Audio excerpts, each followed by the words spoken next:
After the resurrection, the apostles proclaimed the gospel throughout the ancient world, and they did this in a series of speeches, each of which delivers exactly the same message.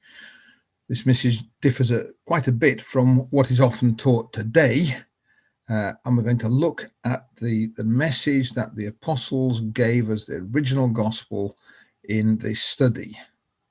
This video is part of the Introducing the Gospel course.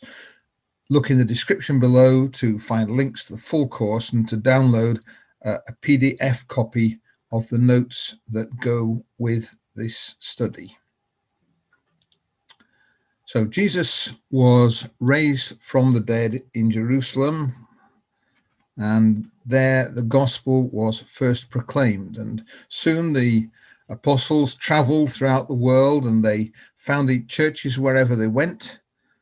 And when they got to a new town, they explained the gospel. And they did this in speeches, and those speeches, or some of them at least, have been summarized for us in the Acts of the Apostles. So there we are. There's some of the speeches. Starts off in Jerusalem with Acts chapter 2. It goes on, and in Acts chapter 17, we have Paul giving a speech in Athens. And the message remains remarkably similar all the way through. So here's a scheme of the kind of thing that the apostles were saying.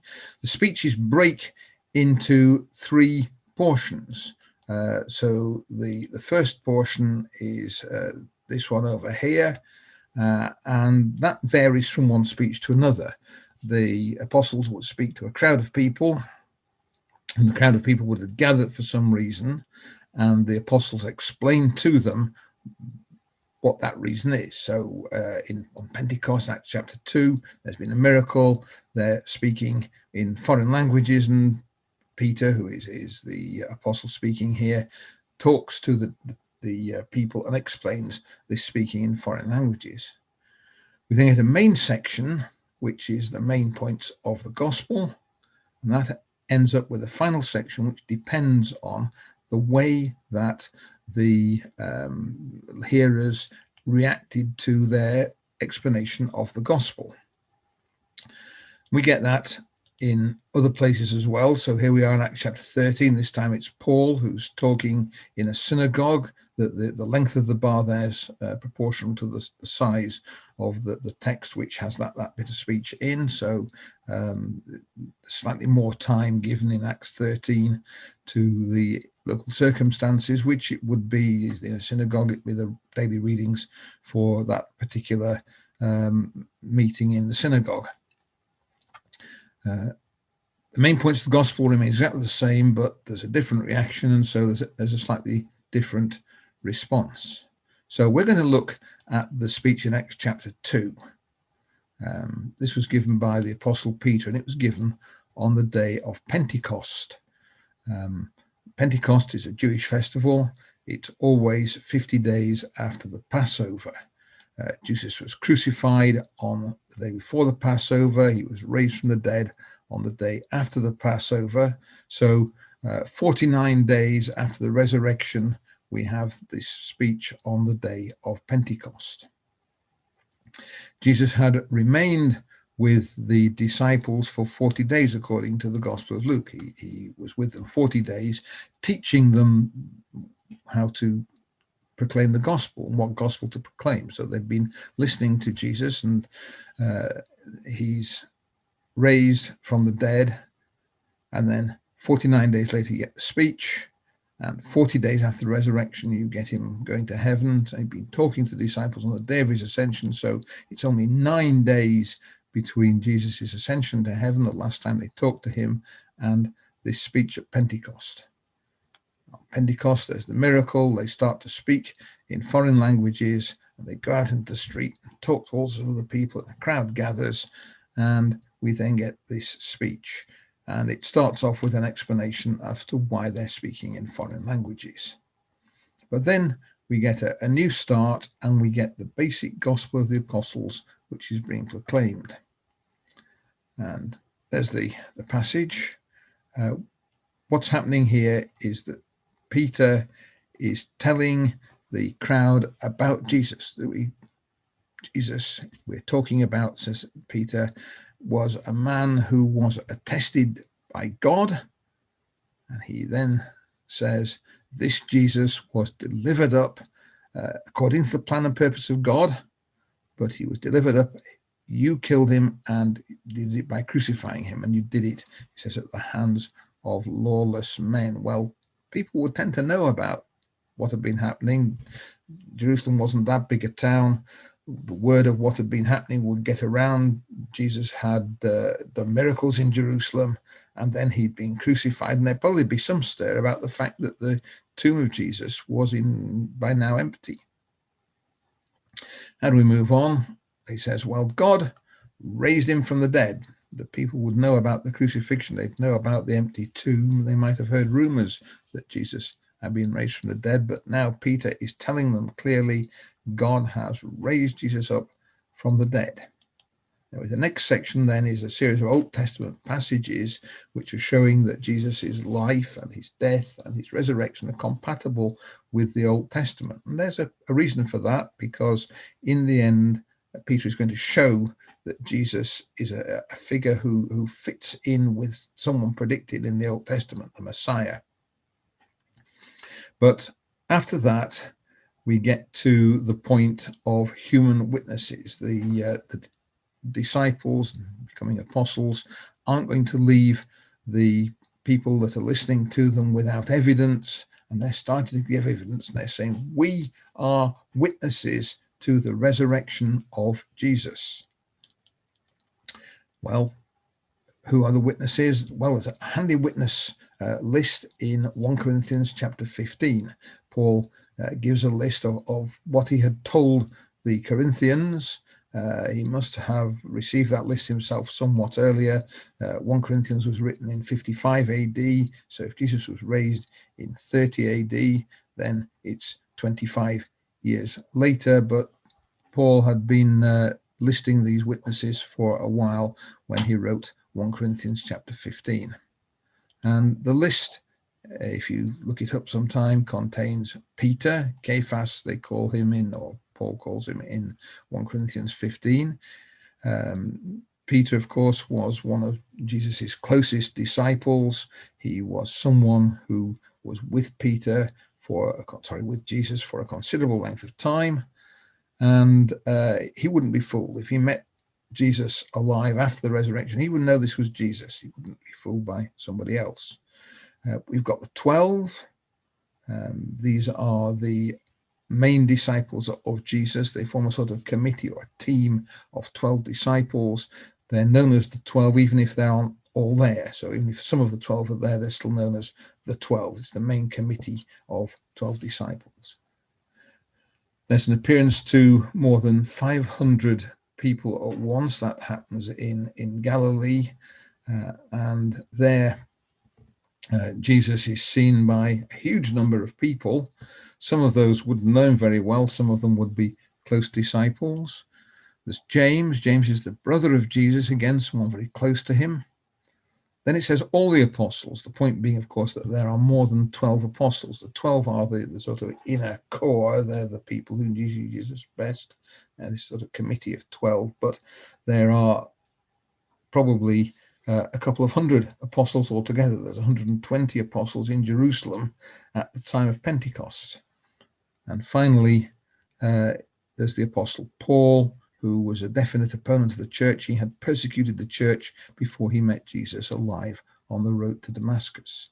So if you summarize the kind of people there are among these witnesses, some of them are close friends. They're people who recognize Jesus. They're people who would know this was Jesus when they saw him.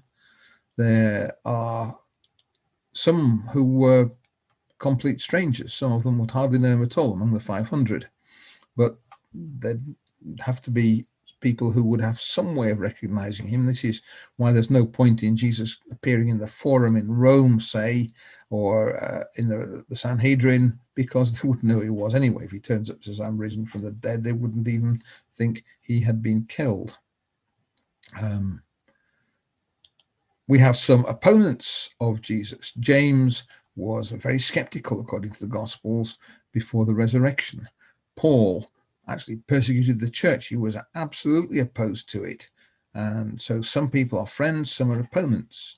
And altogether, there's an impressive number of people. There are more than 500 people that met Jesus alive after the resurrection.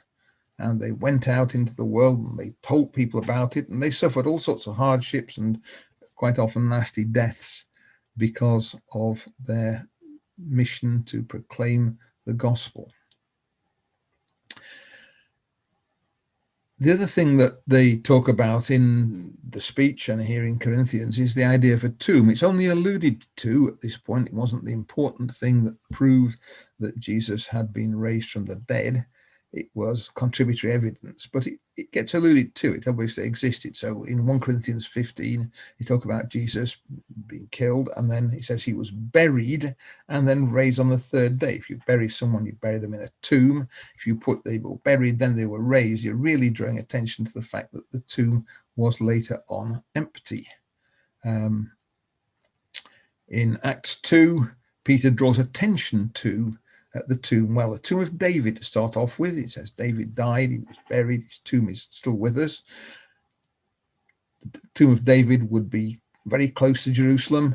The people who lived in Jerusalem would be able to go out and visit it in half an hour or so.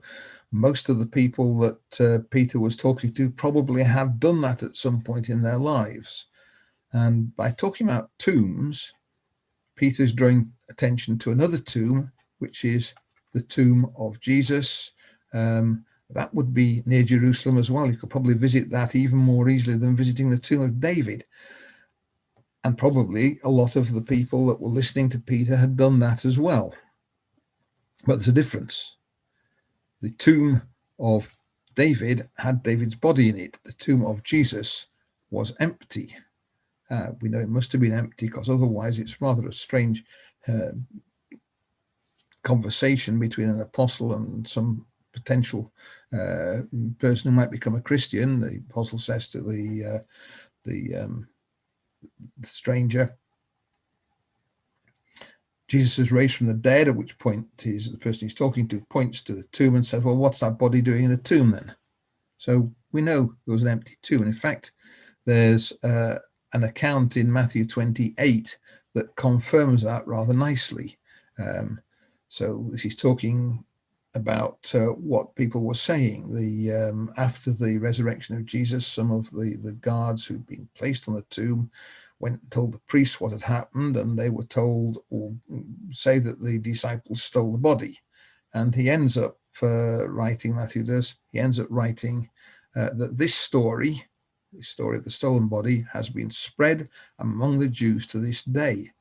Now that must have been pretty well the easiest passage in any gospel to check up on. So if you're one of the first readers of Matthew and you read that, you wanted to find out whether it was true, all you had to do was to go and find a knowledgeable Jew and you had to ask him, and he says, oh, the body of Jesus was stolen by the disciples, and you'd know that that was true. If he said something else, you'd know it was false. So the fact that the gospel has survived with that in shows that around among the Jews there was a story that the body of Jesus had been stolen. Now, it's not a very good explanation. It doesn't explain 500 people who met Jesus alive after the resurrection. No number of empty tombs or stolen bodies would produce 500 people who met Jesus alive. So and those people were prepared to put their lives on the line because they were convinced that Jesus really was alive. So, well, it's not a very good excuse, but, well, if you imagine a schoolboy telling the teacher that the dog ate his homework, you might not think it's a good excuse. You might not believe in the dog, but you can believe there's no homework. And the same thing here. You might not believe the reason they say that the tomb was empty, but you have to believe that there was an empty tomb. Otherwise, why tell that story about it? So let's think about evidence. There are two kinds of evidence there for the resurrection, or for anything, in fact. If it was a burglary, you can have physical evidence, footprints, fingerprints, nowadays DNA evidence. and you get human evidence. So if it was a burglary, you'd have someone who saw the thief climbing out through the window carrying your computer or whatever it happened to be that's stolen. And we have the same kind of evidence for the resurrection of Jesus. So we have physical evidence, we have an empty tomb. We have to explain that. Whatever we say happened has to explain how the tomb was empty. And the other evidence we have is the eyewitnesses, more than 500 of them, who said they met Jesus alive after the resurrection. And both of those kind of evidence exist. We have records of it. They both had to exist. If the disciples had only come across an empty tomb, they would assume it had been robbed. If they only had the eyewitness appearances of Jesus, but the tomb still had the body in it, they would have presumed it was a vision. So the fact that both existed is why Christianity started. That's the evidence for the resurrection of Jesus. So there's only one thing we can conclude, and that is that Jesus Christ was raised from the dead. What does it mean? Well, Peter doesn't finish his speech with the resurrection of Jesus. He finishes his speech with an explanation as to why that is important. And the first thing is that he says, God has made Jesus both Lord and Christ. So he's picking up a word there, this word Christ, from the Old Testament. We would tend to think of that as the word Messiah, Messiah. And it's an Old Testament idea. It's something that is picked up from the Old Testament. It's why that speech has so many Old Testament references in it.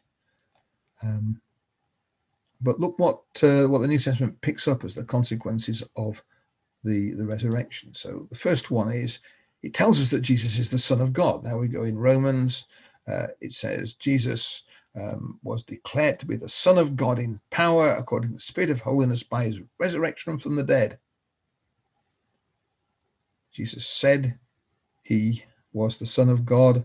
God raised him from the dead. God endorsed what Jesus had said about himself. So Jesus really is the Son of God, and the resurrection shows that to be true. There's another one, this one that we read in the end of Acts chapter 2, where Jesus is declared to be the Christ. The Christ, this word means the Messiah. It's an Old Testament concept. Let's look at a passage there from Psalm 2, which talks about it. And it's talking about the predicted king who's going to come at the end of days, the end of human history, and he's going to take over the rule of the world. And the kings of the world don't like the idea, and so they're trying to find a way around it. They're trying to plot together against God and against the person that God has anointed, the Messiah. What does God say about him? Well, God is amused more than anything, but he speaks to them and says he set his king on Zion. Zion is a hill in Jerusalem, and he's making Jerusalem the capital city of the world, and he is putting his anointed king in Jerusalem to rule the world. And he says of this Messiah, "You are my son." So this Messiah is the Son of God. And by raising Jesus from the dead, God has shown that Jesus is his son, and he's shown him that this is the Messiah, the person who's going to come and rule the world. Another one for Acts chapter 17 talks about Jesus as the coming judge of the world. He's going to have the world judged by a man who's appointed, and he's shown everyone that this is the man by raising him up from the dead. Jesus has to have been raised from the dead because he's going to judge the living and the dead. If he was dead, he wouldn't have to do much judging. But God has shown that this is the coming judge of the world by raising him from the dead. So let's summarize what we've seen. The basic message of the apostles, the message of the gospel that they proclaimed everywhere, had these points. First of all, the basic truth of Christianity: Jesus died and he rose again from the dead. And that is the basic truth on which Christianity is founded. We have a resurrection that shows that Jesus is approved by God. It shows that what Jesus said is true, that what Jesus did was something that came from God. And finally, we have this idea that Jesus is the Messiah, the person anointed by God, and is going to return to earth at the last day to rule God's kingdom. Well, thanks for listening. Click on the like button if you can. Tell other people about the course. And if you're not enrolled, go to the website, look at the link below, enroll on the course, and we'll see how we get on with it.